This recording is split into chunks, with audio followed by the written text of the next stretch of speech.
Some men are born, live, and die ordinary, but some leave such a mark that humanity must remember their name with shame.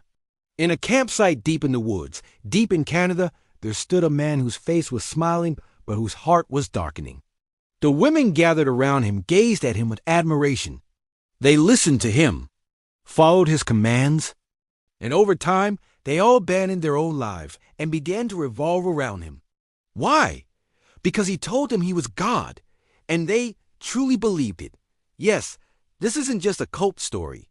This is the story of a psychological invasion carried out in the name of love, of how one man captured the minds of dozens of women, and how a dark charisma engulfed his victims.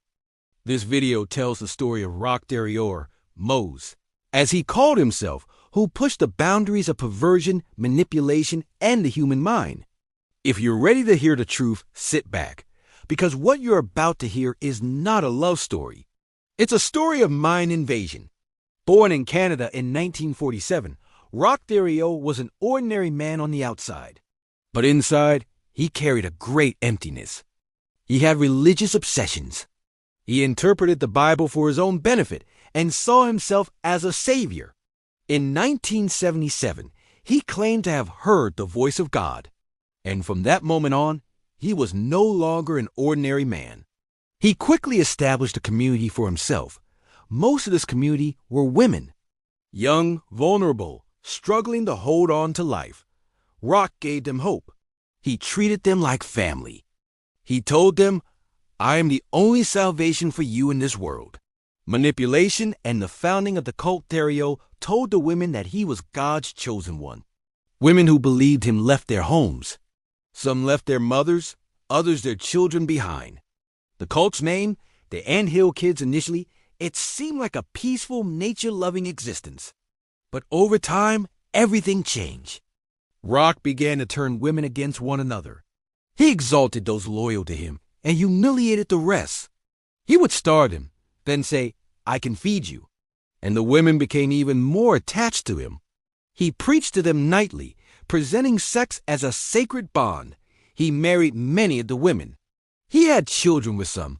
The women loved him like a prophet. But in reality, he was a torturer. Violence, torture, and the dark truth Thériault gradually became paranoid. When he thought one of them would leave him, he would inflict punishment. He sawed off one woman's arm with a saw. He hammered a nail into another. And he claimed he was carrying out these punishments in the name of God. The women suffered, but they could not escape, because their minds were imprisoned. The outside world had ceased to exist for them. The only truth was Rock Thériault. Sometimes he would make women compete. Who loves me more? The one who suffers more, he loves her more.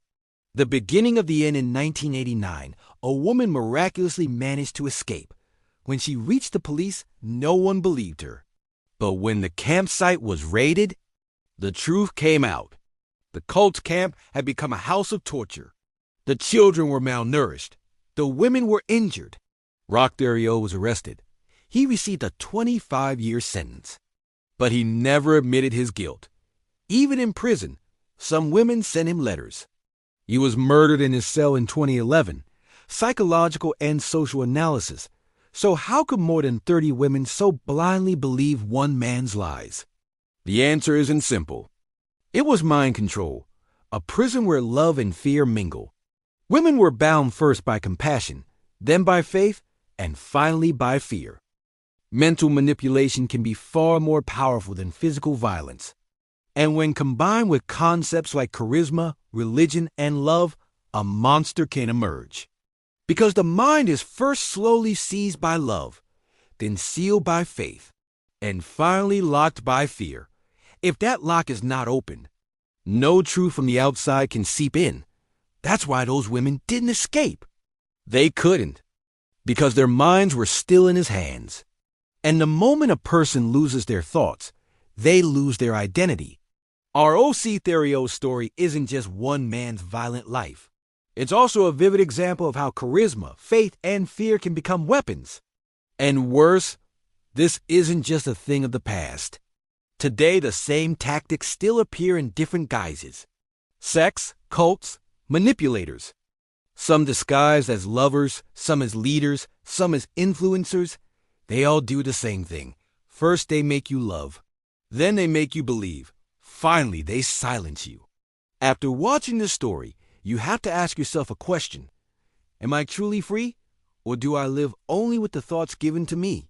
Remember, the invasion of the mind is silent.